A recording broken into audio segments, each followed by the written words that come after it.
Ada seorang mantan penyidik KPK yang memosting sebuah tweet berisikan keprihatinannya dan kekecewaannya tentang abolisi dan juga amnesti yang diberikan oleh Presiden Prabowo Subianto terhadap Tom Lembong dan Hasto Kristianto karena dia adalah seorang pegiat anti korupsi. Kelihatannya sih nggak ada yang aneh dengan masalah ini, tapi setelah ditelaah, saya menemukan beberapa kelucuannya. Untuk bisa memahami kelucuannya, ayo dipakai logikanya. Yang pertama, si mantan penyidik KPK ini adalah orang yang pelin-pelan.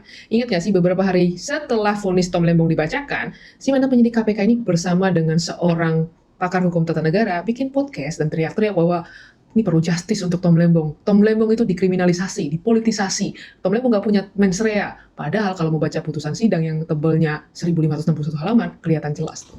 Yang kedua, bagi si mantan penyidik KPK ini, hukum itu hanya berlaku dan wajib ditegakkan bagi orang-orang yang bukan saudara. Diingat-ingat lagi nih, tuh ingat nggak masalah ini?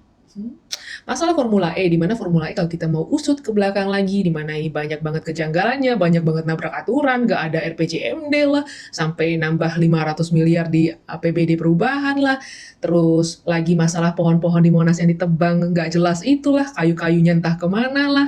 Itu kalau mau diusut, punya usut, sampai bahkan bikin aturan-aturan yang ngelewatin kewenangannya.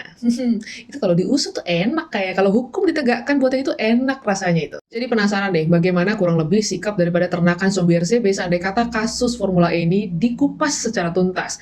Ini kan kalau kita mau berkaca daripada kasus si Tom Lembong, mereka belain mati-matian karena menganggap tidak ada aliran dana kepada si Tom Lembong. Tapi kalau misalnya masalah Formula E, nginget daripada RPJMD-nya yang nggak jelas, terus tiba-tiba nambahin 500 miliar ke APBD perubahan, belum lagi pohon-pohon di Monas tadi, belum lagi banyak aturan-aturan yang ditabrak dan nggak ada hasilnya.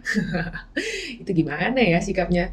Apakah yang kayak gini nih perlu ditindak nggak? Dan nanti apakah yang seperti ini si mantan penyidik KPK itu juga akan bisa memandang ini secara objektif? Ya kan saudaraan, siapa tahu aja. Enggak, ini kasusnya dibuat-buat.